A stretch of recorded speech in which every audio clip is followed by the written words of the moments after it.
conocen un poco las dificultades que hay acá con el tema del internet y la energía, pues lastimosamente el día de hoy nos encontramos con la noticia de que un transformador explotó por acá, dentro de la universidad, y las ardillitas hicieron lo suyo.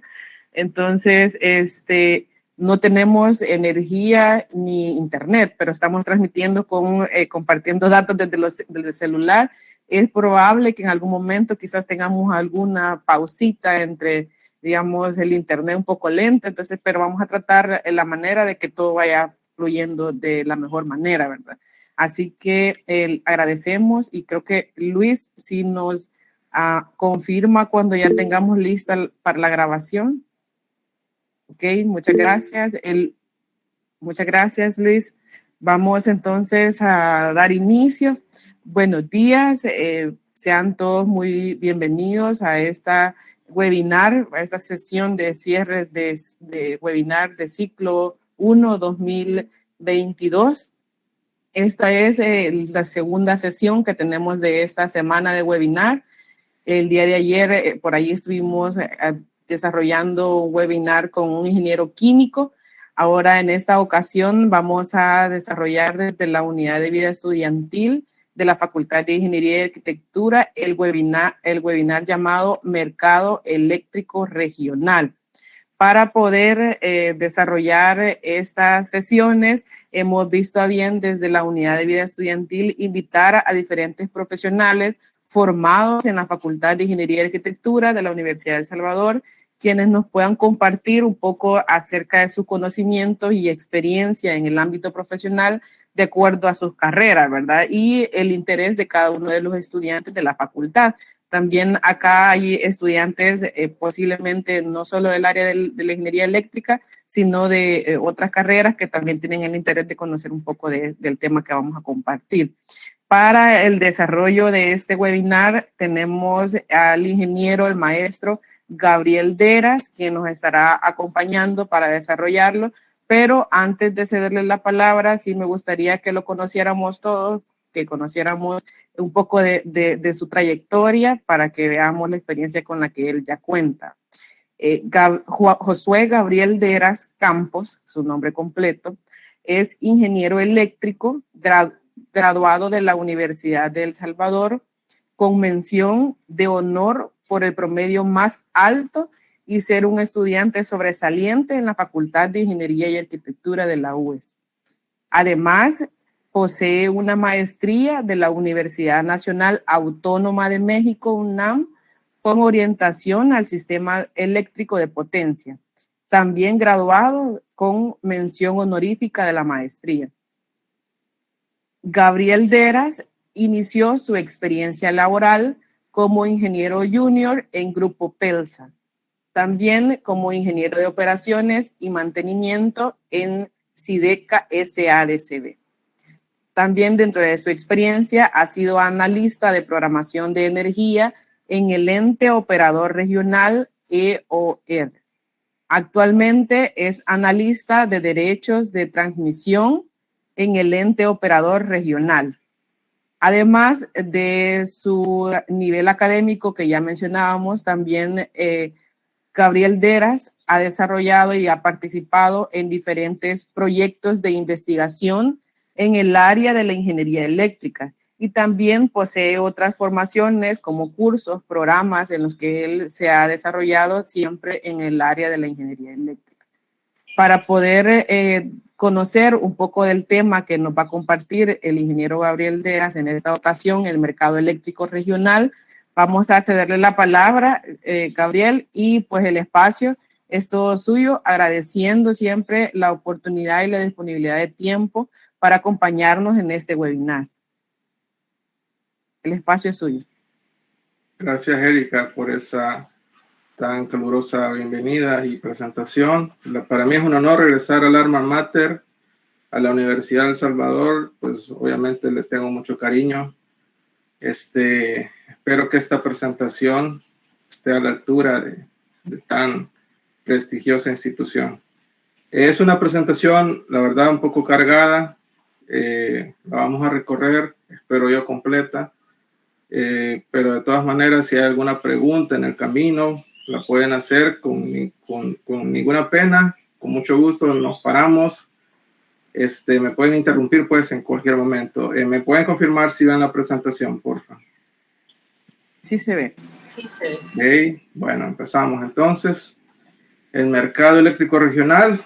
Básicamente esta es, digamos, la temática que yo actualmente estoy viendo, ¿verdad? En el día a día, como ya mencionaba Erika, desde el ente operador regional. Entonces, este es el contenido que yo espero recorrer este día, en esta hora, a hablarles un poco de qué es el MER, entender un poco el contexto y de los antecedentes, y después aterrizarlo en los procesos comerciales que son, digamos así, el corazón del MER.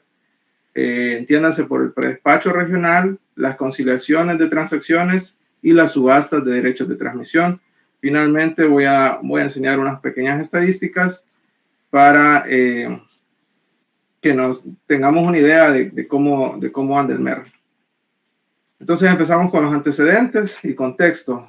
Bueno, acá quiero hacer la presentación un poco amigable y amena para no solo personas de último año o de último ciclo, sino también personas, digamos, que no sepan mucho ni siquiera acerca de las materias de la carrera propiamente. Entonces, hay que preguntarse qué es un mercado, ¿verdad? Entonces, un mercado, aquí está definida por la Real Académica Española. Lo que les quiero que les quede es como, más que todo, obviamente un mercado es bien amplio, pero el que les quiero que les quede es el conjunto de operaciones comerciales que afectan a un determinado sector de bienes. Eso básicamente es lo que vamos a estar viendo este día, ¿verdad? Operaciones comerciales. Ok, entonces, ¿por qué eléctrico? El sistema eléctrico tiene un montón de componentes. Está el sistema eléctrico tradicional, que realmente es cuando ahorita todavía estamos en América Central, todavía estamos en un sistema tradicional, al menos en alta tensión, en donde básicamente están las plantas de generación, las subestaciones. Estas plantas de generación obviamente tienen sus tecnologías, pueden ser renovables, pueden ser térmicas, etc. De ahí está el sistema de transmisión, el sistema de distribución y finalmente pues el cliente, ¿verdad? Los consumidores finales. Obviamente esto puede cambiar, debe cambiar y va a cambiar en el corto plazo, espero, para que podamos tener una red eléctrica inteligente en donde básicamente todo está interconectado. O sea, ya no es una línea vertical desde la generación hasta el consumidor final, sino más bien hay una interconexión bilateral entre todos los actores de la red, ¿verdad? O sea, estaba hablando acá de por ejemplo, vehículos eléctricos, generación distribuida, microredes, respuesta a la demanda, edificios inteligentes, etcétera. Pero básicamente este es el contexto eléctrico. O sea, aquí estamos hablando de energía eléctrica, ¿verdad? El sistema eléctrico de El Salvador, de nuestro país, bueno, aquí está, este es del año 2015. Recientemente, justo el mes pasado, inició operaciones una planta de gas de energía del Pacífico. Entonces, hay que tener eso en cuenta, pero básicamente lo que vamos a ver aquí es una red eléctrica en alta tensión, es decir, a 230.000 voltios y a 115.000 voltios. ¿Por qué regional? Porque de El Salvador nos pasamos al área de los demás países de América Central. Entiéndase por Guatemala, Honduras, Nicaragua, Costa Rica y Panamá. Entonces, siempre en el nivel de alta tensión, básicamente hay líneas que interconectan, ¿verdad? Estos países están unidos, pues, eléctricamente. Las redes eléctricas de estos países están unidos a través de estos enlaces, que ya habían históricamente unos enlaces, digamos así, nacionales, pero recientemente se ha creado el proyecto CIEPAC. Ya vamos a hablar un poco del proyecto CIEPAC. Entonces, cada país tiene su demanda, ¿verdad? En tiempo real, en cada minuto, cada momento, hay consumo de electricidad. Entonces, cada país tiene su propia demanda. Pero ahora estamos hablando en un contexto regional. Entonces, lo que nos interesa es el ámbito regional, cómo se comportan los países, los 6 países interconectados. Entonces, el proyecto CIEPAC que yo les mencionaba es el que, digamos así, dio pie al MER, ¿verdad? El proyecto CIEPAC es básicamente una línea de transmisión que va desde Guatemala hasta Panamá a nivel de 230 kilovoltios y es la que, digamos así, está promoviendo esencialmente el mercado eléctrico regional. Pero ¿cuál es digamos así, el kickoff? ¿Cuál es lo que inició el MER? Esto lo inició un tratado de los 6 países, allá por el año de los 1996, o sea, ya tiene su rato, en donde pues las autoridades, los presidentes se sentaron y dijeron, bueno, necesitamos unirnos, necesitamos hacer transacciones regionales de compra y venta de electricidad, ¿verdad? En donde se opere un mercado en corto plazo y que sea con un despacho de energía con criterio económico regional. Y esto debe evolucionar gradualmente. Entonces, esto es como un marco teórico en donde, digamos, fue como el tratado que esa era la intención que tenían, digamos así, las autoridades. Y después se fue evolucionando esta cosa y llegamos a un reglamento. Entonces, esto es bastante legal, ¿verdad? Primero hay digamos, un tratado, después hay un reglamento y ya después está la operación. Entonces ya tenemos un reglamento. Desde el 2005 está aprobado este reglamento. Ha tenido y sigue teniendo y va a tener un montón de modificaciones, digamos así como cualquier ley. Pero este es, digamos así, lo que rige el mercado eléctrico regional. ¿Y cómo se define el mercado eléctrico regional? Es la actividad permanente de transacciones comerciales de electricidad con intercambios de corto plazo derivados de un despacho de energía con criterio económico regional mediante contratos de mediano y largo plazo entre los agentes. Esto es importante porque aquí estamos hablando ya de contratos, ¿verdad? Estamos hablando de intercambios y transacciones. Entonces, aquí, pues, este es el propósito y el objetivo del mercado. Obviamente el libro, el RMER, el reglamento, tiene un montón de libros, tiene un montón de capítulos. Eso sí es otro cuento para otro día, realmente es enorme. Y aquí pues lo que les quiero que les quede es que el objetivo del MER es optimizar los recursos económicos. Tiene un montón de más objetivos, ¿verdad? Obviamente permitir los proyectos de generación, viabilizar el desarrollo de las redes de transmisión regional, aumentar la confiabilidad. Obviamente con la interconexión se hace más redundante el sistema,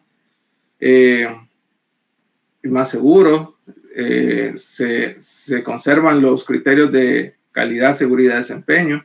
Pero acá lo que quiero que nos enfoquemos es en la optimización. Acá necesitamos optimizar algo.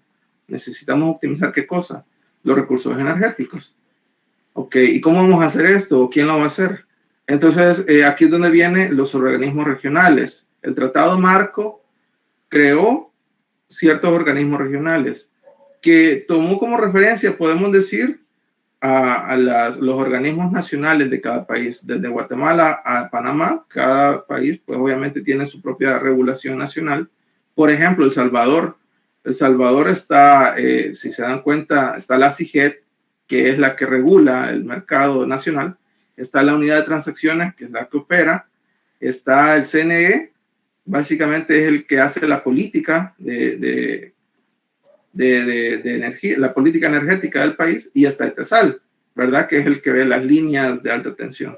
Entonces, algo así está el mercado eléctrico regional. Tenemos a la CRIE, que es como la CIGET, tenemos al EOR, que es como la UT, tenemos al CDMER, que es como la CNE, y a la empresa propietaria de la red, que es como TESAL. De hecho, cada uno de estos organismos tienen en sus juntas directivas representantes de los países, de las instituciones, digamos así, equivalentes, ¿verdad? Ahora, yo me voy a enfocar un poco sobre el EOR, ¿verdad? Porque es donde estoy ahorita y me gustaría que lo conozcan, porque no es por nada, pero quizás cuando yo estaba en la universidad, bueno, yo me gradué en el 2013, egresé en el 2012, el MER, la verdad, ya estaba creado, ya tenía ratos, pero no estaba muy evolucionado. Entonces no se oía mucho del MER, al menos yo no lo oí, no supe del MER hasta ya en mi vida laboral, ¿vea?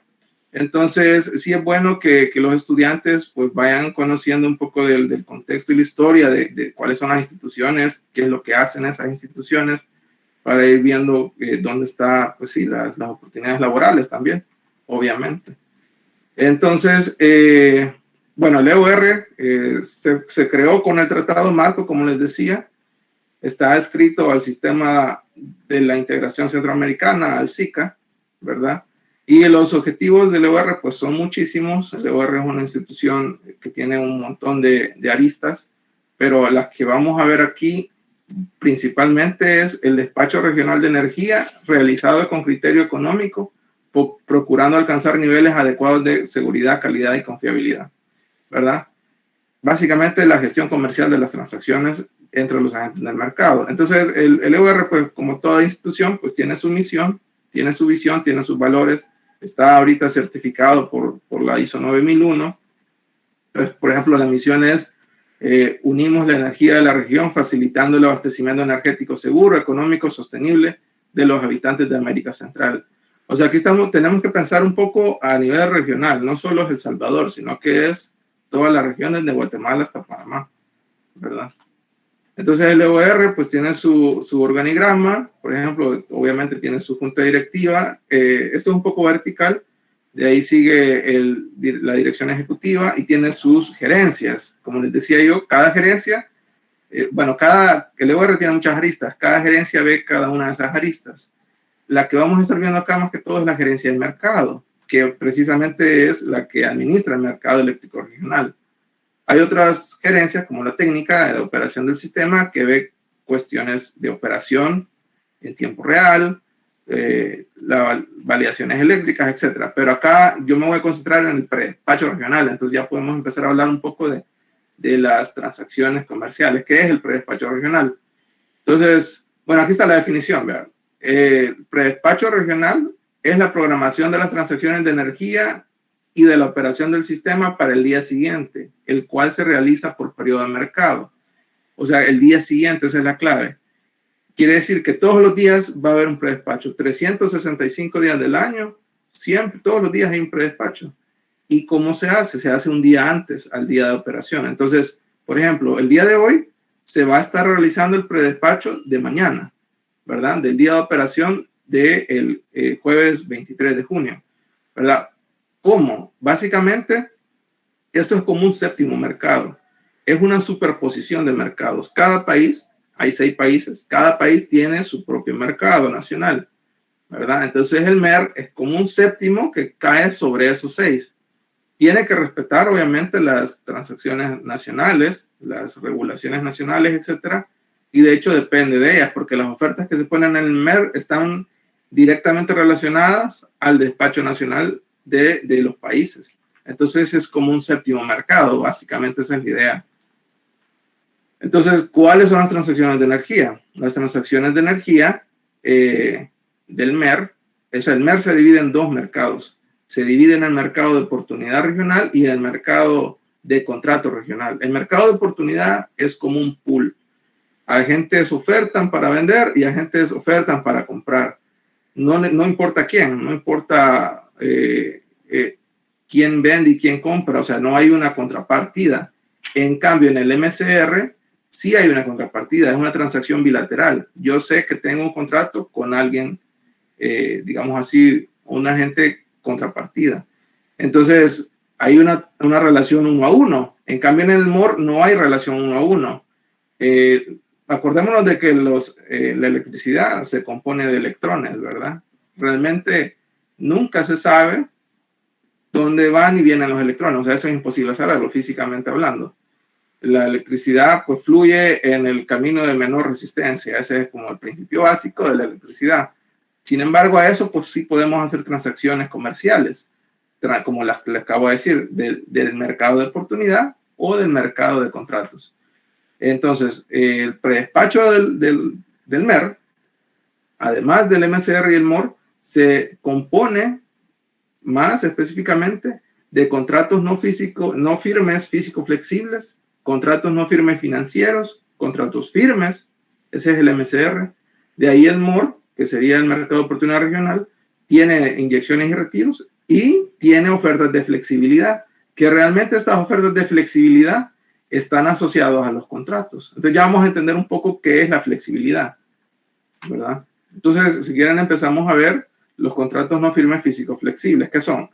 Bueno, básicamente un contrato es un acuerdo, ¿verdad? Un acuerdo que tiene dos partes, ¿verdad?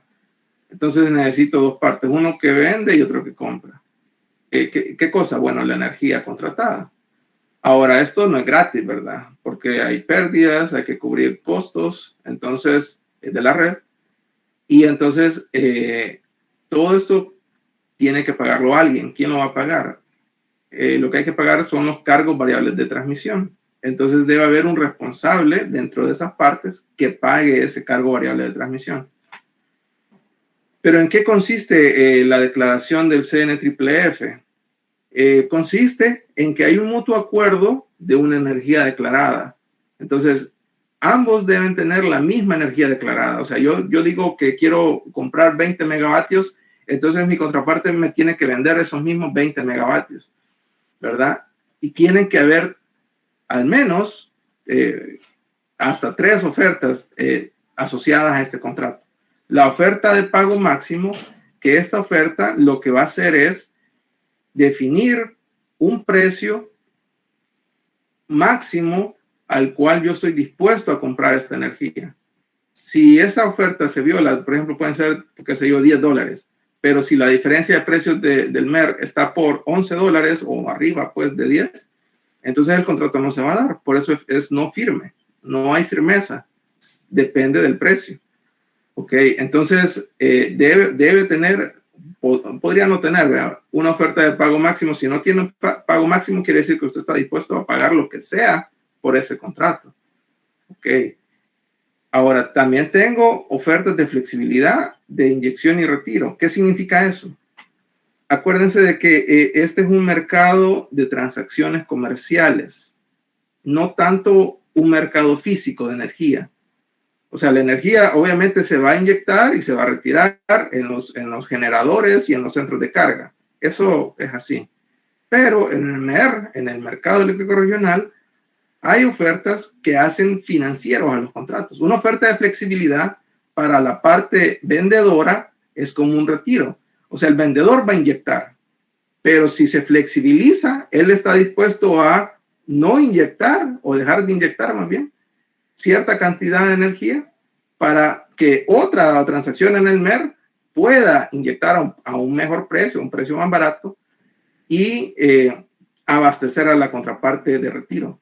Entonces acá no es que yo estoy obligado, por ejemplo, si yo digo que voy a inyectar 20, sí tengo que inyectar 20 megavatios, pero puedo ofertar bajar 10 megavatios para que en el neto yo realmente solo termine inyectando 10. Entonces, dije 20, pero me retiré de 10, entonces el neto me quedó de 10. Igual, la parte de retiro también puede hacer lo mismo, solo que la parte de retiro es al revés. En lugar de retirar, va a inyectar. Es decir, deja de retirar, es como una inyección invertida, ¿no?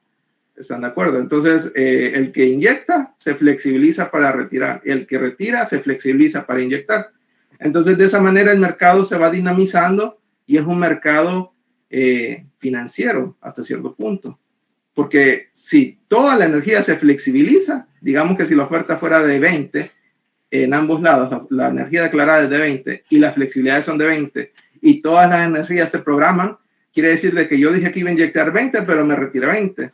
Y dije que iba a inyectar 20, a retirar 20, pero inyecté 20. Entonces, al final, inyecté 0 y retiré 0, ¿verdad? Físicamente. Entonces, porque todo el contrato se flexibilizó. En ese sentido, digamos que en ese escenario que les planteo sería como una transacción financiera completamente. Por otro lado están los contratos firmes. Los contratos firmes sí aseguran una prioridad de suministro en el retiro, o sea, una firmeza. ¿Qué quiere decir firmeza? La firmeza quiere decir de que el retiro sí tiene que ser físico. La inyección podría flexibilizarse, podría hacer ese juego de inyecto pero me retiro, pero la parte que compra, esa tiene que comprar, esa a fuerza debe retirar energía física. Ahora, ¿cuál es la ventaja de eso? De que esos contratos son como demandas inflexibles. Entonces, quiere decir de que tienen sí o sí que despacharse y se despachan primero. Entonces, obviamente eso es un atractivo bastante interesante para los agentes porque a veces puedo no salir despachado porque los precios me juegan, o sea, hay que estar monitoreando los precios, hay que estar viendo, digamos así, la volatilidad de las ofertas, de los precios, etcétera. Pero este contrato te garantiza de que no importa cuál sea el precio, vas a salir despachado en el retiro. Entonces eso es bastante interesante, muy interesante para una gente que quiera realmente siempre salir despachado. Sí, las restricciones de transmisión nos permiten, ¿verdad? Porque si no hay, digamos, capacidad de transmisión, entonces esto se va a reducir. Eso es lo que prima siempre es la confiabilidad del sistema, la seguridad y calidad y desempeño del sistema. Pero digamos que si hay capacidad, esos son los que se despachan primero. Entonces, acá ya vamos introduciendo el concepto de derecho firme, porque estos contratos, para que estas agentes puedan operar un contrato firme, necesitan primero un derecho firme. Entonces, este contrato tiene más requisitos que van más allá del día antes. O sea, ya no puedo yo solo venir y decir, yo quiero un contrato para mañana. No, para tener un contrato firme yo necesito hacer un proceso de derechos de transmisión, que lo vamos a ver un poco más adelante. Entonces, las declaraciones asociadas al CF, al contrato firme, pues como les decía yo, es la energía declarada, que eso es similar al CNFFF, y la energía requerida. La energía requerida es la del retiro, es la que debe comprar sí o sí. Y la energía contratada es la que registran, ¿verdad? En el EOR, es como, digamos así, la energía máxima que ellos están contratando. No necesariamente la tienen que declarar toda. Pueden tener un registro de, qué sé yo, 20 megavatios, pero en el día a día estar declarando 5 o 6, no sé, dependiendo de las necesidades de la gente. Entonces aquí está un poco gráfico del tema que les decía yo, la energía requerida, esta ya no tiene flexibilidad, solo la inyección, solo la parte del vendedor. Entonces el vendedor, como se está flexibilizando, es decir, que se está dejando de inyectar, está inyectando pero se está retirando al mismo tiempo, entonces lo que está haciendo es liberando su capacidad para que otra transacción del MOR, no se sabe cuál, ¿verdad? Porque el MOR no tiene contrapartes, pero está permitiéndole a otra transacción que abastezca a la energía requerida, y por eso al agente vendedor se le va a cobrar, ¿verdad? Claro de que obviamente acá hay un criterio económico que se debe cumplir. Esta flexibilización se va a dar o se tiene que dar sí, solo si la oferta de un tercero del MOR es más barata, ¿verdad? O sea, el que vende solo está dispuesto a ceder si va a pagar menos de lo que él pagaría. Entonces, obviamente, los precios del mercado deben ser calculados con criterio técnico y económico.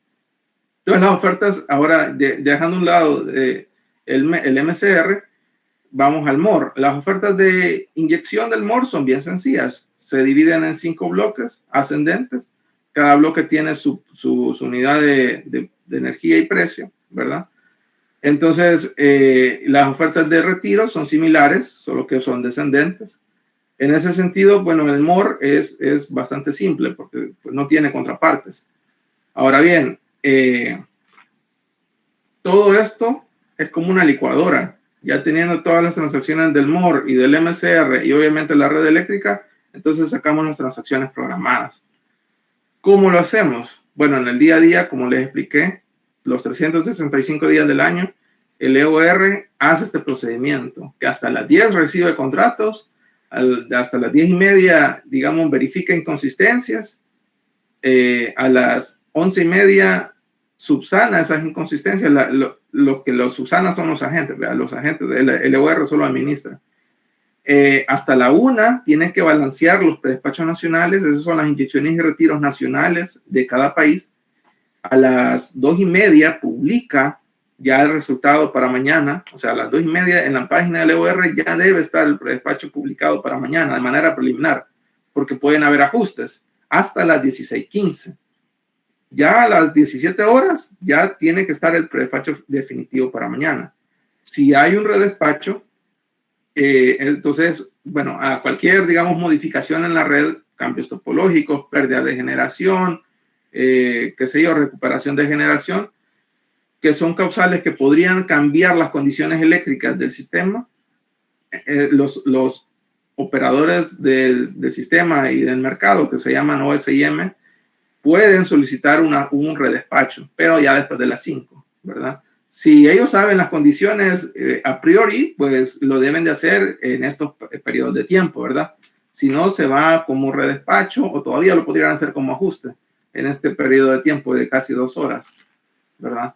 Pero entonces, básicamente, ¿qué es lo que hay que hacer? Como les decía yo, los operadores nacionales, que en Guatemala es el AMM, en El Salvador es el OT, en Honduras es el operador del sistema, ODS, en Nicaragua es Enatrel, en Costa Rica es el ICE, en Panamá es ETESA, ¿verdad? Todos ellos mandan unas entradas, que atrás de ellos hay un montón de agentes, ¿verdad? Obviamente atrás de ellos están los agentes del mercado, pero el OR, digamos que se comunica principalmente con los operadores del mercado nacional. Entonces ellos dan la red, dan los predespachos, dan los compromisos contractuales, dan las ofertas y se definen en coordinación con ellos las capacidades. Después se optimiza a través de digamos así, un software que tiene programado un modelo matemático, que en este caso es GAMS, a través de GAMS y MATLAB, en apoyo con el Sistema Integrado de Información del SIM, del mercado, que se llama SIM, se hace el predespacho, digámoslo así. Las salidas son las programaciones, los flujos y los precios ex ante. Lo más importante son, diría yo, los precios ex ante. Los precios ex ante es lo que va a determinar si alguien sale programado o no. Entonces, obviamente, los reportes se publican en Excel. También hay una base de datos. Este es un esquema, está en el anexo del RMR. Es un esquema del procedimiento. Hay un montón de procesos, digamos así, paralelos, como por ejemplo la validación de garantías, la validación de la reasignación de las cantidades de la energía requerida del contrato firmas porque no hay capacidad para cumplirlos. Entonces se tienen que reducir, se tiene que verificar los criterios de seguridad y calidad a través de la validación eléctrica. Si hay horarios, incumplimientos de horario, entonces se va como redespacho. Pero básicamente este es como un proceso que se sigue en el día a día del predespacho. Ok, pero el predespacho yo ya dije que es bastante de optimizar. ¿Pero qué es optimizar? ¿Optimizar qué cosa? La energía. Ok. ¿Y con qué criterio? Con criterio económico, técnico y económico. Entonces hay que saber de economía, ¿verdad? Este es un mercado que básicamente es la piedra angular de la economía o viceversa. Entonces acá se tiene que cumplir que la oferta, digamos la curva de la oferta de los que venden, tiene que casar con los que compran, ¿verdad? Entre las ofertas que compran, o sea, las que retiran, si se dan cuenta, entre más cantidad hay en el eje X, estoy viendo el eje X, entre más cantidad hay de energía, el precio va bajando, ¿verdad? Y las ofertas de ventas son al revés. Entre aumenta la cantidad de energía, el precio va aumentando de la misma manera. Entonces hay un punto de equilibrio en donde debe casar. Entonces ese es el despacho óptimo y factible. El chiste de esto es obtener un beneficio social, en donde hayan ofertas que paguen menos de lo que dijeron que iban a pagar y ofertas que cobren más de lo que dijeron que iban a cobrar, ¿ya? O sea, si yo estoy vendiendo, qué sé yo, 10 megavatios a $100, pero si me pueden pagar a 150, pues mejor para mí, ¿verdad? Que sería el excedente de los productores. Y al revés, ¿verdad? Si yo dije que iba a comprar a $100, pero puedo comprar a 80, entonces mi excedente de consumidor es 20. Entonces, el chiste de esto es buscar un equilibrio en donde todos ganemos, ¿verdad? O sea, todos los participantes, todos los que tienen transacciones en el mercado.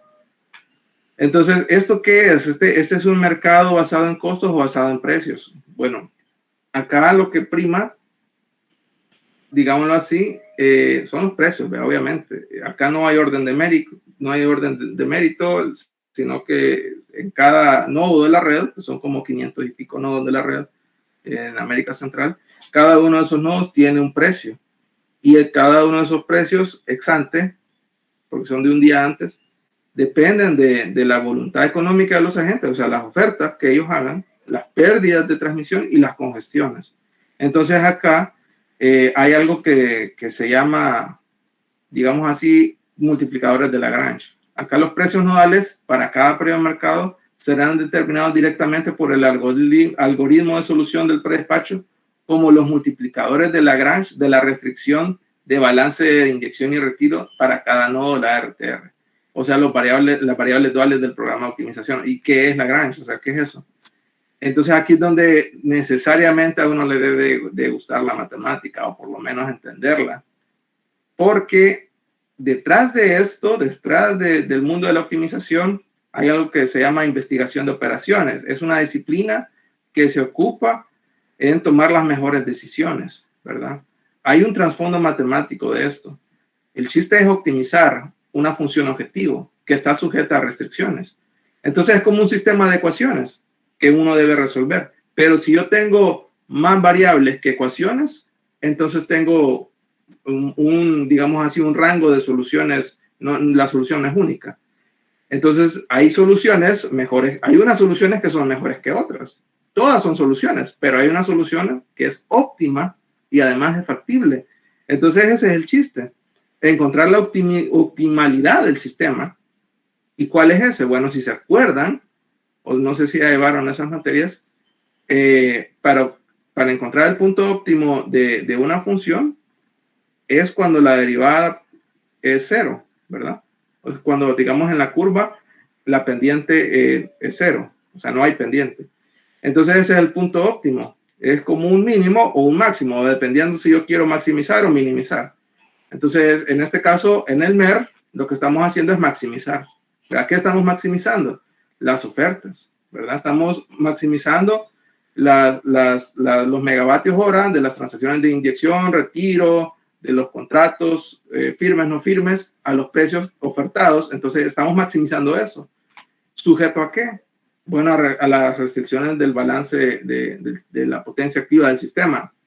¿Verdad? Acá podemos hablar un montón de esto, de cada uno de estos términos. Obviamente hay pérdidas en el sistema, hay un montón de restricciones, no solo son esas dos ecuaciones, ¿verdad? En el RMR hay un detalle más exhaustivo de esto, pero acá lo que les quiero decir es de que lo que se debe cumplir siempre y en todo momento es el balance del sistema. ¿Qué es eso? ¿Qué quiere decir balance? Que las inyecciones sean iguales a los retiros, más las pérdidas. Ese es el balance, esa es, digamos, la ley básica de la electricidad. Que la generación sea igual a la demanda y las pérdidas. Entonces, ¿qué significa esto en términos de dinero? Bueno, aquí vamos a ver un poco de las conciliaciones de transacciones. Obviamente el mercado deja ingresos, deja cargos y abonos a los agentes y debe haber, se espera que sea, digamos así, un abono neto a algo que se llama cuenta general de compensación, en donde ahí van a entrar todos los cargos variables de transmisión después de descontar los pagos de los DT, que se llaman rentas de congestión. Se van a meter los ingresos de venta de derechos de transmisión. Se va a meter también el remanente entre el pago de los cargos complementarios y el pago de los ingresos autorizados regionales mensuales, ¿verdad? De los agentes transmisores. Acá, ¿cuál es el chiste de las agencias? El chiste básicamente es pagar la CIEPAC. O sea, la CIEPAC no es gratis, ¿verdad? Valió, ya está instalada, obviamente ya está funcionando, pero valió millones de dólares. Entonces hay que pagarla. ¿Quién la va a pagar? Bueno, los habitantes de América Central. O sea, cuando usted paga su factura de recibo de luz, aunque sea consumidor final, muy diluido, pero así, sacando, digamos, la cadena alimenticia de todas las tarifas, realmente las demandas, es decir, todos nosotros que somos demanda, estamos pagando la CIEPAC, ¿verdad? Eso está bien, ¿verdad? Porque la CIEPAC tiene beneficios para todos los habitantes de América Central, esa es la idea, al menos. Entonces, en la CGC, en la Cuenta General de Compensación, aparte obviamente de todo lo que ya les dije, en el mercado, el MER lo que deja son TPNC, CEMORCES y rentas. Es decir, las TPNC son las transacciones programadas no comprometidas en contrato. Eso es el MOR. El CEMORCE está relacionado al MCR. Es el cargo en el mercado de oportunidad regional asociado al cumplimiento del compromiso contractual. Es decir, el MCR, al final de cuentas, lo abastece el MOR, ¿verdad? Y está la renta de congestión, que está asociada más que todo a los derechos de transmisión, que ojalá nos dé chance un poco para verlo. De hecho, ahorita lo vamos a ver un poco. Los derechos de transmisión, ¿qué son? O sea, ya hablamos del predespacho. El predespacho es todos los días, siempre, todos los días del año. Es un día antes a la operación. Ok, pero ¿qué son los derechos? Los derechos, en realidad, son, digamos así, instrumentos financieros para cubrir los costos variables de transmisión de los contratos firmes. Aquí esto está relacionado a una transacción bilateral. O sea, siempre hay una contraparte, siempre hay un vendedor y siempre hay un comprador. Entonces pueden haber varios tipos. Ahorita lo vigente son los derechos firmes nada más, ¿verdad? Pueden haber derechos financieros punto a punto, compras y ventas, pero ahorita solo están los firmes vigentes.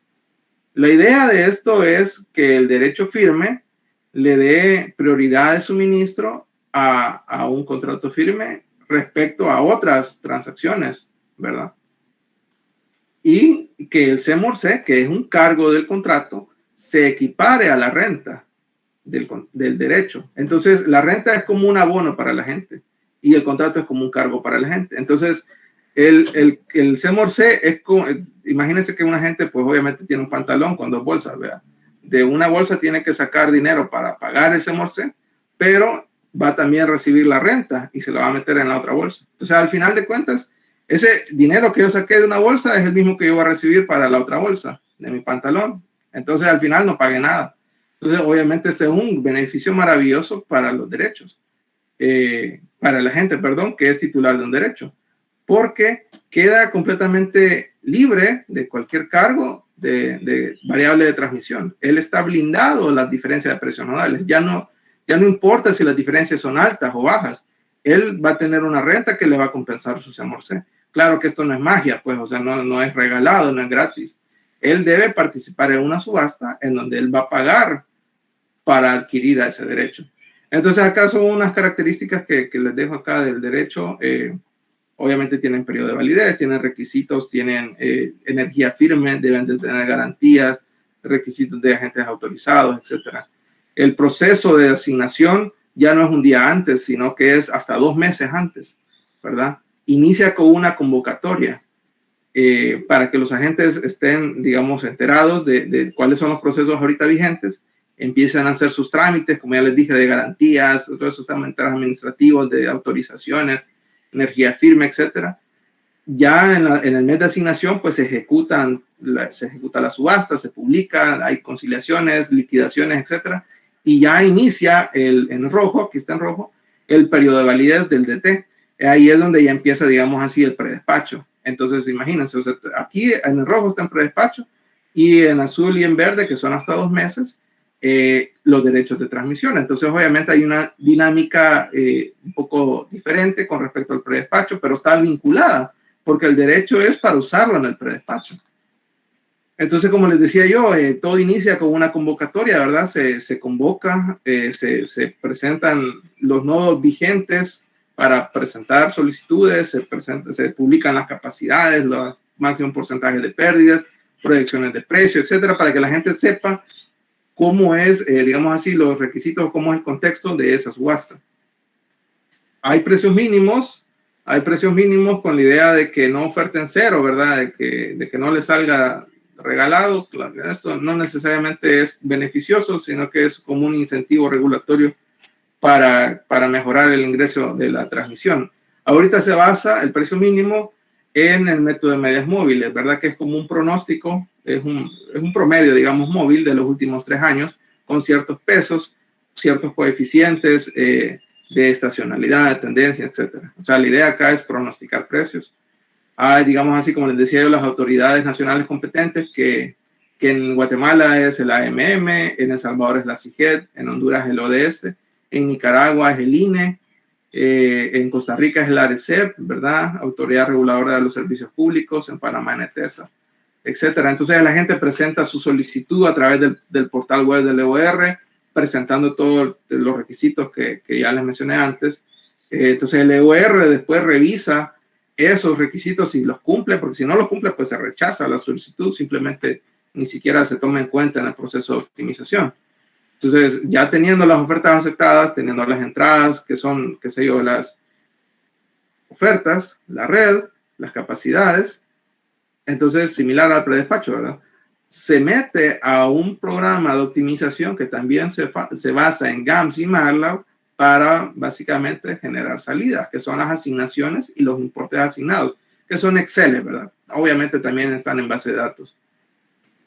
Entonces, los agentes pueden impugnar estos procesos si ellos no están de acuerdo con los resultados, pueden impugnar, tienen un día hábil para hacerlo, pueden hacerlo en base a dos causales, básicamente, que no se cargaron correctamente los datos de la solicitud, es decir, que por alguna razón intencionada o no intencionada se manipuló la solicitud o la oferta. Nunca ha ocurrido, nunca ha procedido esto.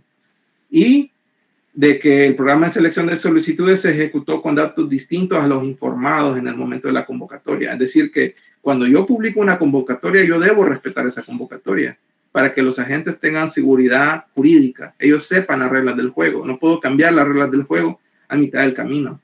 Pero esto nunca ha ocurrido, ¿verdad? Siempre se ha hecho de una manera que obviamente se respeten las reglas del juego. Entonces, esta es como una guía rápida para el que quiera participar. Tiene que presentar su formato de solicitud en base a la convocatoria vigente. Debe tener las autorizaciones, debe constituir garantía, llenar formularios, subirlo al EOR. El EOR publica resultados, salen los pagos, se registra el contrato y ya se puede ejecutar el contrato en el predespacho regional completamente blindado, ¿verdad? De los cargos del CEMORCEN. Entonces, una de las modificaciones ahorita recientes que han habido, bueno, ya hace 2 años desde la CRIE, eso no se lo dije, pero la CRIE regularmente hace modificaciones al RMR o hace disposiciones regulatorias para el bien del mercado. Eso lo hace a través de resoluciones. Son instrumentos jurídicos, básicamente. Tienen sus resuelve, sus considerando, sus resuelve, que la Junta de Comisionados tiene a bien. Y entonces en el 2020 pues hubo una resolución bastante importante con cambios en la subasta. Entonces se hizo cambios en la depuración de las series históricas. Por ejemplo, antes habían 2 subastas anuales, ahora solo hay una. El precio mínimo ahora es en todas las asignaciones, no solo en las anuales. Hay un anexo R exclusivo para las capacidades, para las CODT. Antes solo era unos numerales, pero ahora es todo un anexo. Los pagos que salgan con abono se hacen 0, ¿verdad? Porque como estamos, la idea es de que está comprando un derecho, entonces, bueno, el trasfondo, hay muchos más trasfondos, pero la idea es que no le salga, que digamos así, el EOR no tenga que pagarle a alguien que está comprando, se esperaría que él pague, ¿verdad? Entonces, hay reducciones de la energía requerida, eso es bien importante en el predespacho cuando, como les decía yo, si no hay capacidad, pues el contrato, por muy firme que sea, se va a reducir, sí o sí. Lo que prima siempre es las capacidades. Entonces, que el CEMORCE es igual a la renta, antes no siempre era así, ¿verdad? Porque la renta podría tener salidas muy exorbitantemente altas, por ejemplo, un derecho de 100 megavatios, pero el contrato solo era de 5. Entonces la gente solo pagaba por 5 megavatios, pero recibía por 100. Entonces ahí hay una disparidad bastante importante entre el abono y cargo de la gente. Eso, pues ahorita lo vigente es que no sea así, ¿verdad? Podría cambiar en un futuro. Todo esto está siempre revisando. De hecho, ahorita está un comité. Ahorita siempre hay comités, ¿verdad? Siempre hay comités para revisar estas cuestiones. Esto del modelo, pues lo voy a revisar rápidamente. La idea siempre es que sea un modelo de optimización, obviamente, que tenga una función objetivo. El objetivo acá, ¿cuál es? El objetivo es maximizar las compras de DF. Entonces, ciertos términos se eliminan porque, por ejemplo, los términos de los derechos financieros punto a punto y de las ventas se hacen cero y solo quedan las compras de DF, que básicamente es el precio ofertado menos las pérdidas de ese DF, de ese derecho.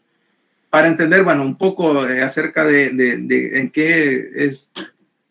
qué tiene relación esto con la electricidad. O sea, aquí hablé mucho de precios y todo eso, pero acordémonos, este es un mercado eléctrico. O sea, no es un mercado de tomates ni de quesos, de que yo puedo saber dónde se va el queso. No, no sé dónde se va a ir el electrón. Lo que sí sé es la red eléctrica. La red eléctrica consiste en resistencias y reactancias, ¿verdad? En líneas de transmisión. Entonces, obviamente hay un análisis de potencia muy especializado, que es o sea, flujos de potencia en corriente alterna, que tiene un montón de, digamos así, trasfondo de ecuaciones trigonométricas con senos, cosenos, números complejos, o sea, números imaginarios, etcétera. Que eso es lo ideal, ¿verdad? Eso es como lo que idealmente se debería hacer, un modelaje en AC, pero realmente lo que se hace es un modelaje en DC para simplificar, para que sea rápido y que sea representativo. Entonces hay que hacer una simplificación de AC, o sea, corriente alterna, a DC, a corriente directa, en donde básicamente se elimina la componente imaginaria, es decir, los reactivos, y solo nos quedamos con la potencia activa. Entonces, bueno, esos términos de potencia sí ya son un poco más avanzados en la carrera. Para alguien que está ahorita de nuevo ingreso, pues quizás sí, no lo quiero espantar, pero sí, para eso va, ¿verdad? Para ahí vamos. Bueno, la ingeniería eléctrica tiene un montón de ramas, ¿verdad? Podemos hablar de las telecomunicaciones, de la electrónica, etcétera, pero si alguien está interesado en la energía y potencia, eventualmente va a venir a caer a esto, en flujos. Entonces acá, pues la matriz H, o también conocida como PTDF, es la que te da la sensibilidad de cómo se distribuyen los flujos en la red. En la red que se compone de nodos y líneas, es decir, de torres, subestaciones y líneas. Entonces acá pues, son un montón de ecuaciones matemáticas y matrices, como ya ven, o sea, debes de tener un background bastante sólido de matemáticas, ¿verdad? Obviamente. Hay una modelización de pérdidas acá en la subasta, en donde, como ven, es un término cuadrático. La ecuación 0 es la resistencia por el flujo al cuadrado. Entonces, en la teoría de optimización hay algo, ciertos, digamos así, solvers que, valga la redundancia, resuelven el problema de optimización en base al tipo de variables que uno tenga. Si yo tengo variables lineales, solo son sumas y restas. Si yo tengo variables enteras, entonces ya tengo números booleanos, es decir, ceros y unos. Si yo tengo variables no lineales, que son funciones cuadráticas, funciones senoidales, funciones con raíces cuadradas, qué sé yo, exponenciales, entonces eso ya es programación no lineal. Acá lo que tenemos es un cuadrado, entonces eso se debe linealizar por series de Taylor, ¿verdad? Entonces, bueno, eso se linealiza, obviamente, ahorita ya está linealizado con la regulación vigente. También hay ecuaciones, ¿verdad? Digamos así, de contraflujo, que evitan que haya muchos neteos en la red, ¿verdad? Un flujo que va en un sentido no se netee con el sentido contrario, porque imagínense si aquí, si permitimos demasiados neteos, podríamos permitir infinitas transacciones teóricamente, podríamos permitir 1000 megavatios de un lado y 1000 megavatios de otro lado y el cero y el neto que sea cero, pero no, debemos, al menos para estas transacciones que van a ser físicas, debemos asegurarnos de que tengan un límite en ambas direcciones. Entonces, bueno, acá está la formulación del sistema de ecuaciones a las cuales está sujeta la función objetivo. Son básicamente las funciones de balance, de flujos que les decía, de las pérdidas. De aquí salen los duales. De ahí, con esos variables duales, se valoriza las ofertas a través de los precios nodales. Pero bueno, eso obviamente es un poco avanzado. Lo podemos ver con calma otro día, si quieren. Acá les traigo un poco de estadística, ¿verdad? Esto está en el EOR, pueden visitar la página web, hay un montón de dashboard. Esta es otra recomendación que les digo, esto para todas las carreras realmente. Ahorita estamos en un mundo digitalizado, todas las carreras necesitan, obviamente Excel es como una piedra angular, pero más que Excel se necesita conocimientos de base de datos, ¿verdad? hacer consultas, hacer queries, hacer, qué sé yo, programitas, macros que puedan manejar el Big Data, es decir, las grandes cantidades de datos. Porque el predespacho genera datos todos los días, es una cantidad horrible de datos, ¿verdad? De información, de tablas, etcétera. Entonces, tanta información es necesaria presentarla de manera condensada. Entonces, esa es una de las, digamos, aptitudes que se necesita con los ingenieros de hoy en día, que se espera que tengan, que sepa, digamos así, condensar y presentar la información estadística. Bueno, entonces acá, bueno, ese es un comercial. Aquí están los agentes autorizados del MER. Hay generadores, comercializadores, grandes usuarios, distribuidores. En total hay 297. Si se dan cuenta, en El Salvador y en Guatemala es donde hay más. Dependiendo, esto va a depender obviamente del tipo de mercado. Yo ya vi la hora, creo que ya me voy a pasar. Bueno, ahí me dicen si ya. Yo creo que tengo unos par de minutos más todavía de mi tiempo, ¿verdad? Pero si ya no hay tiempo, me dicen y corto. Erika. ¿Qué tal? ¿Cómo cuántas diapositivas, digamos? Unos 5 minutos creo que lo logro. Continuemos, yo digo que podemos continuar. Va, ahorita. Sí, disculpa que no vi la hora, pero bueno. Bueno, voy a pasar rápido las diapositivas estas de las transacciones. Como les decía yo, acá la idea es tener esa moraleja de que es necesario saber procesar datos. Es necesario eso. Y bueno, acá el MER se ve que ha sido gradualmente a lo largo desde el 2013 hasta la actualidad ha ido creciendo, obviamente. Esto es para este año, ¿verdad? Se ve de que El Salvador y Guatemala son los que más participan. Sí hay participación en Costa Rica y Panamá, ¿verdad? Aquí esto es de los últimos 30 días. Acá sí ya le ponemos nombre a los agentes. Por ejemplo, el agente para este año, el que más ha inyectado es el ICE, es decir, en Costa Rica. Y el que más ha retirado es el Nicaragua. Pero miren qué interesante, que el número 2 es el 1208 en ambos lados, en inyección y retiro. Entonces, es porque precisamente seguramente tienen muchas flexibilizaciones, o sea, ¿cómo puede alguien estar inyectando y retirando al mismo tiempo?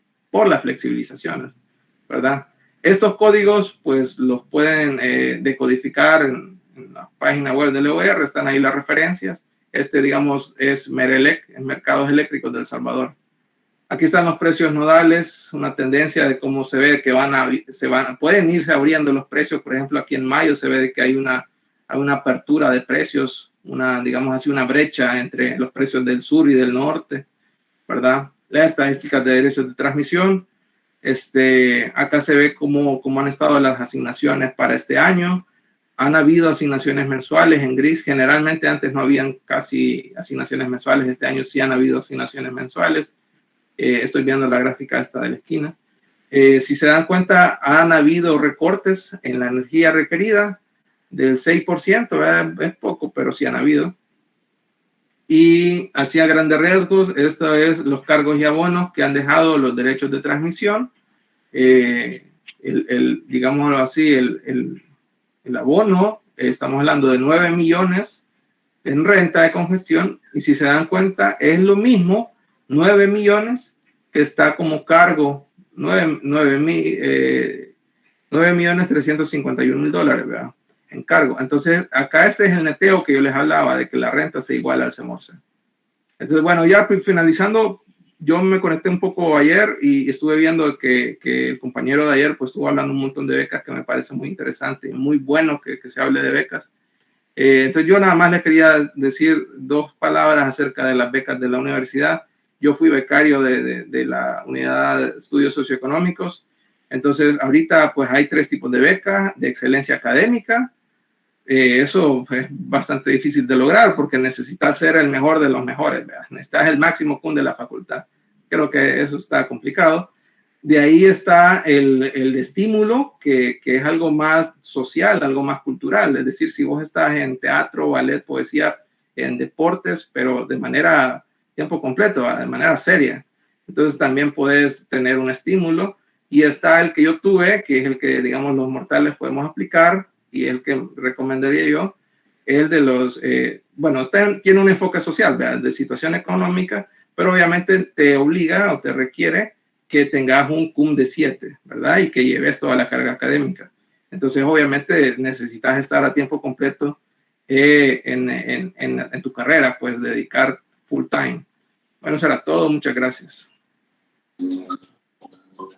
Muchas gracias, Gabriel. Bueno, yo desde mi área, ¿verdad? La ingeniería industrial, pues comprendí bastante lo que respecta al tema que nos ha compartido, la información muy completa, y creo que podríamos ocupar muchos días más para poder seguir hablando de estos temas, ¿verdad? De la que van en relación de la ingeniería eléctrica para los chicos que son estudiantes de la carrera, ¿verdad?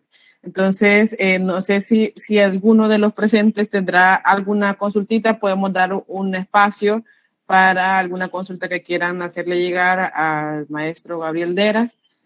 Pueden hacerle libremente, tal vez por habilitando su micrófono y hacerle directamente la consulta, o también dejando algún mensaje a través del chat. Si alguien tendrá alguna consulta, puede hacerlo en este momento. Vamos a ver si hay alguna preguntita. Por ahí alguien, un comentario también. Si alguien quiere hacer un comentario, pueden hacerlo también por el chat. Elvia Sánchez dice, felicitaciones, excelente presentación, se nota el dominio del tema, dice. Gracias, Elvia, por su comentario. También Herbert Enrique Gómez nos dice, todo bien, excelente webinar. Por ahí también hay alguien que está levantando la mano, Danilo Oviedo. Díganos, Danilo, puede habilitar su micrófono. Buenos días. Sí, primeramente agradecer al ingeniero por la exponencia, que estuvo bastante interesante. Y yo tenía una consulta, pero respecto a la parte cuando él mencionaba la base de datos o digamos la gestión de la información, porque él mencionaba que teníamos que aprender a trabajar esa parte. Entonces, una de mis preguntas es si en ese tipo de procesos de gestión de datos y de estadística ya se están utilizando los RPA, que serían los bots de optimización de tareas cotidianas, digamos.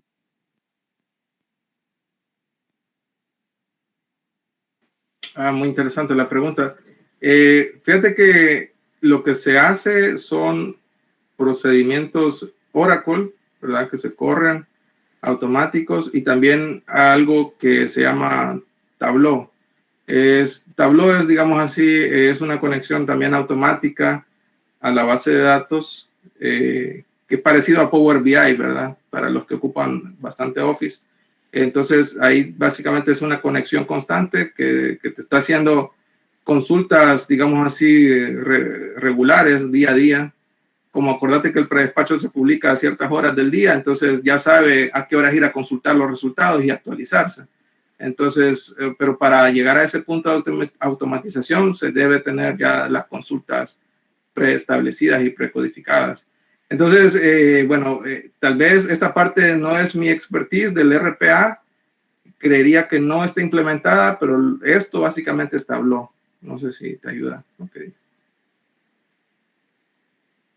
Sí, entiendo, muchas gracias. Sí, porque cuando vi el esquema que usted nos ponía, yo miraba que eran demasiados procedimientos y hasta que usted mencionó, por ejemplo, MATLAB y otros que están involucrados, entendí que ya tienen como preestablecido el proceso de gestión de información.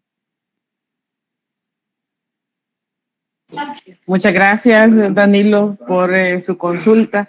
Bueno, también a mí me gustaría, Gabriel, hacerte una pregunta. Por ejemplo, cuando tú hablas de todo el mercado eléctrico regional, ¿verdad?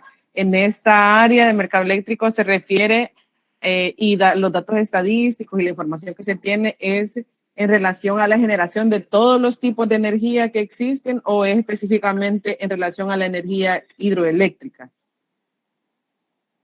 Esa es una muy interesante pregunta. Fíjate que no está la tecnología del recurso de regeneración, que puede ser hidroeléctrica, podría ser térmica, la mayoría es térmica. Está la renovable, eólica, fotovoltaica, etcétera. Todas esas tecnologías, sinceramente aquí se extrae de la tecnología, no depende de la tecnología. Es decir, un agente no necesariamente está obligado a siquiera pertenecer físicamente a una planta, porque él simplemente puede hacer una oferta, es como un comercializador y él puede flexibilizarse. Entonces, esto no es un mercado físico. Obviamente tiene componentes físicas porque debe estar fundamentado sobre el sistema eléctrico, pero no es solo de la hidroeléctrica y no solo de la térmica, sino que son todas las plantas del sistema que deben, digamos así, respetar los parámetros de calidad, seguridad y desempeño de la red y los límites de generación, de frecuencia, de estabilidad de voltaje. Todas esas cuestiones eléctricas deben respetarse, pero eso es una cuestión de la operación del sistema. El mercado realmente se desprende de la tecnología y se queda nada más viendo cantidades ofertadas de precios y de megavatios, sin importar qué tecnología sea. Ah, ok. Aquí ya no depende de dónde viene, ¿verdad? O de dónde se produce. Sí, en realidad las ofertas se pueden poner en cualquier parte, en cualquier nodo. O sea, los salvadoreños lo pueden poner en cualquier nodo del Salvador. ¿Ya? No necesariamente donde está, digamos, la CEL, no. Entiendo. También hay una consulta. Elvia está solicitando participación. Díganos. Buenos días, Gabriel. Oye, entonces estás hablando de que para ponerle precio al nodo no necesariamente es un solo tipo de tecnología. ¿También las energías renovables pueden darle precio al nodo? Sí, realmente pueden dar una señal de precio. Digamos así, el precio ofertado de una gente que tenga un fotovoltaico y que ponga cero. Bueno, puedes dar esa señal de precio al mercado. En el mercado inclusive han habido precios negativos, de hecho, cuando hay, digamos así, una temporada de bastante lluvia, en la época lluviosa, y que hay vertimientos, por ejemplo, en las hidroeléctricas, los precios salen negativos inclusive, porque el que está vendiendo prefiere pagar por vender, ¿ya? Entonces, y lo general es que cobre, ¿verdad? Y entonces definitivamente la tecnología no está vinculada al precio y cualquier agente puede ofertar cualquier precio básicamente, sin importar su tecnología.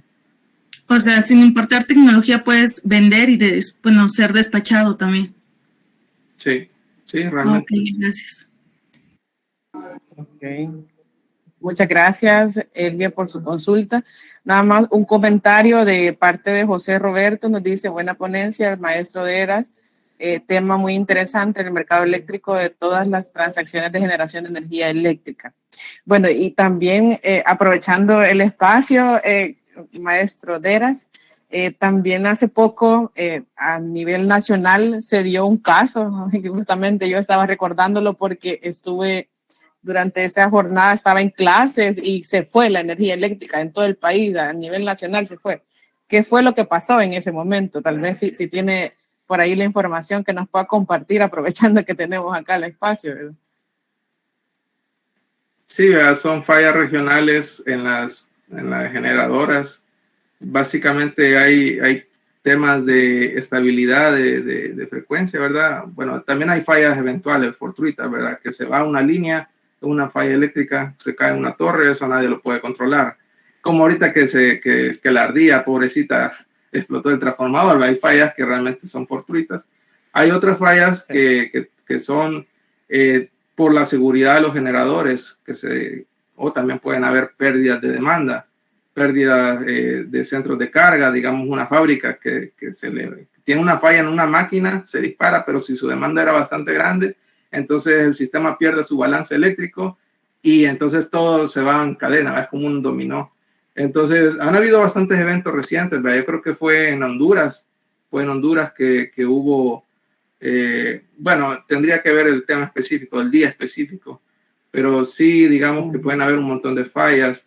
También han habido muchos problemas, o habían antes, con la interconexión de México y Guatemala, ¿verdad? Porque México es un sistema eléctrico gigante comparado al de América Central. Entonces, si eso se dispara, si la interconexión entre México y Guatemala se dispara, también, ¿verdad? Es una caída en cadena de los demás países, debido al balance de generación y demanda. Por eso les decía yo que lo más importante de todo esto es que siempre haya ese balance entre generación y demanda.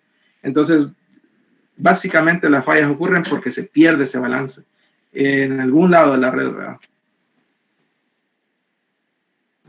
Ok, muchas gracias. ¿Alguien tendrá otra consulta? No sé si me escuchan, creo que estoy teniendo también alguna... Sí, se escucha. Okay, gracias. Si alguien tendrá alguna otra consulta o algún comentario que quieran realizarlo, pues aprovechemos el espacio, ¿verdad?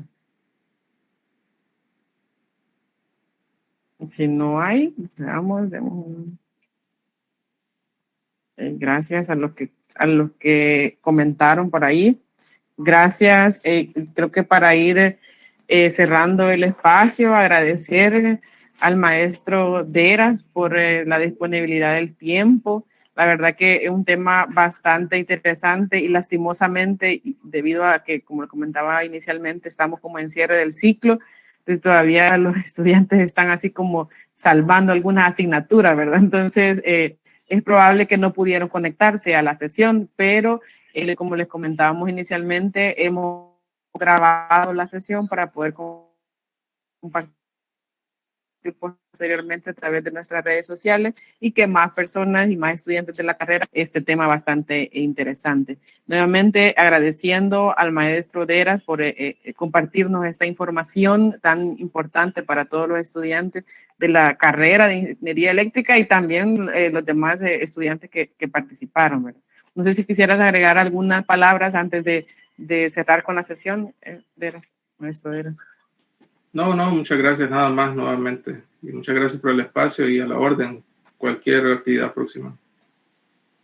Excelente, vamos a estar molestándole más adelante entonces para otro webinar que podamos desarrollar y pues si en algún momento se da hacerlo de manera presencial, pues también creo que vamos a molestarle por ahí más adelante. También agradeciendo a todos los participantes de la sesión. Gracias por conectarse a este webinar y recordarles que estamos durante toda la semana estaremos desarrollando diferentes webinars con temas de interés de las diferentes carreras y les invitamos para el día de mañana. Tenemos 3 webinars más y el día viernes otros 3 webinars. Entonces, para que se puedan conectar de acuerdo a los webinars en los que se inscribieron. También para tomar la asistencia y hacerse acreedor del diploma de participación a esta semana, les pedimos de favor que nos puedan hacer llegar sus nombres a través del chat de esta sesión para que nos quede por ahí el registro, agradeciendo a todos los que se inscribieron a través del formulario y que se les va a hacer entrega de un diploma de participación. Por ahí pueden dejarlo en este momento en el chat para los que se habían inscrito. Entonces, no sé si la licenciada Roxana tendrá algo que se nos haya escapado y si no, pues vamos a ir cerrando. Reina Guadalupe, por ahí, gracias. Solamente agradecerle al ingeniero Gabriel Deras, a los asistentes, gracias por la colaboración y pues por el interés también. Gracias y tengan buen día. Buen día, se cuidan. Maestro Deras, también se me escapaba, perdón, decirle que le vamos a enviar a través de su correo electrónico un diploma por el apoyo que nos ha dado en esta sesión. Gracias. Chivo, gracias a todos los saludos. Saludos, gusto de verle. Gracias a todos los participantes. Nos vemos en los próximos webinars. Que tengan un feliz día. Cuídense. Hasta luego.